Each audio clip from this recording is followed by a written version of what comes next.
NSC ने do not exercise facility को खत्म कर दिया है। ऐसे में आइए जानते हैं कि इसका मतलब क्या है और ट्रेडर्स पर इसका क्या असर पड़ेगा।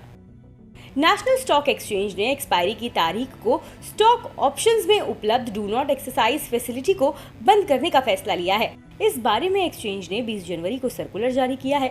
इससे पहले एक्सचेंज ने कहा था कि ये फैसिलिटी एफ&ओ कॉन्ट्रैक्ट की मार्च 2023 की एक्सपायरी से वापस ले ली जाएगी। इस फैसिलिटी को 2022 में दोबारा शुरू किया गया था। इसमें एक ट्रेडर अगर अपने राइट का इस्तेमाल नहीं करना चाहता है या डिलीवरी नहीं लेना चाहता है तो वो ब्रोकर को ये निर्देश दे सकता है। अब इस फैसिलिटी के खत्म हो जाने से अगर options contract in the money हो जाता है या एक्सपायरी के दिन कॉन्ट्रैक्ट स्क्वायर ऑफ नहीं किया जाता है तो उसे शेयरों की फिजिकल डिलीवरी अनिवार्य रूप से लेनी होगी। अब स्टॉक मार्केट के फ्यूचर्स एंड ऑप्शंस ट्रेडर्स को अगले फाइनेंशियल ईयर से ज्यादा सावधानी बरतनी होगी। इस महीने 30 मार्च को शेयर बाजार में छुट्टी है, इसलिए इस महीने की एक्सपायरी 29 मार्च को होगी। इसलिए डीएनई फैसिलिटी 29 मार्च तक अवेलेबल रहेगी। अगले महीने से स्टॉक ऑप्शन ट्रेडर्स को डीएनई फैसिलिटी उपलब्ध नहीं होगी। हालांकि इंडेक्स ट्रेडर्स के लिए ये फैसिलिटी जारी रहेगी।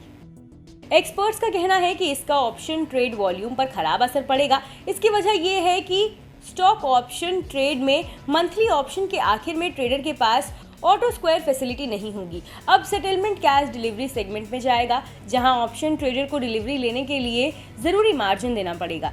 ये मार्जिन काफी ज्यादा होगा और अगर डीमैट अकाउंट में फुल अमाउंट के बगैर स्ट्राइक लिया गया है तो उन्हें इंटरेस्ट और पेनल्टी भी देनी होगी।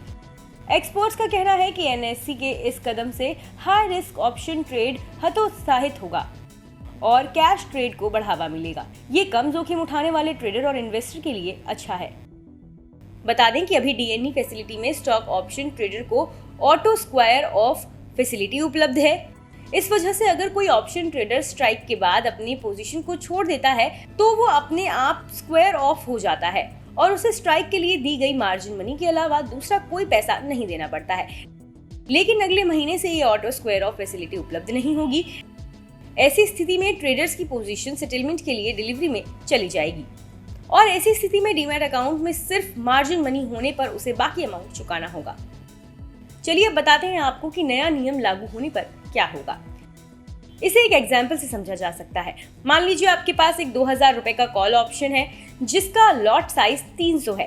डीएनई फैसिलिटी होने पर अगर आप अपने स्ट्राइक ऑप्शन को छोड़ देते हैं तो आपको अगले महीने से लागू होने वाले एनएससी एफ&ओ के नए रूल्स के मुताबिक डिलीवरी लेने के लिए 6 लाख रुपए देने होंगे। अगर स्टॉक ऑप्शन स्ट्राइक डिलीवरी में चला जाता है और अगर ट्रेडर के डीमैट अकाउंट में कैश नहीं है तो ब्रोकर ट्रेडर पर इंटरेस्ट और पेनल्टी लगा देगा। ये ब्रोकर की पेनल्टी के नियम मुताबिक 15 से 20% के बीच होगा। अगर ट्रेडर ये रिस्क नहीं लेना चाहता है तो उसे एक्सपायरी के अंतिम दिन तक ट्रेड स्क्वायर ऑफ करने के लिए इंतजार नहीं करना होगा। इसकी वजह यह है कि हो सकता है कि आखिरी दिन उसे अपने पोजीशन के हिसाब से काउंटर पार्टी नहीं मिले। ऐसी स्थिति में ट्रेडर का स्टॉक ऑप्शन स्ट्राइक डिलीवरी में चला जाएगा। इसलिए अच्छा होगा कि एक्सपायरी के आखिरी दिन से पहले स्ट्राइक को स्क्वायर कर लिया जाए। इसके अलावा ट्रेडर को पेनल्टी और इंटरेस्ट से बचने के लिए डीमैट अकाउंट में पूरे पैसे भी रखना जरूरी है। एनएससी ने एफ&ओ ट्रेडर्स के लिए 14 अक्टूबर 2021 को इसे रद्द कर दिया था। फिर ब्रोकर्स की इस शिकायत पर कि उन्हें पहले ही इसकी जानकारी नहीं दी गई थी, उसने इसे अप्रैल 2022 में शुरू कर दिया था। मार्केट की इनसाइड खबरों के लिए सब्सक्राइब कीजिए मनी कंट्रोल हिंदी के यूट्यूब चैनल को। साथ ही साथ बेल आइकन भी जरूर दबाएं ताकि अगली वीडियो का नोटिफिकेशन आपसे मिस ना हो।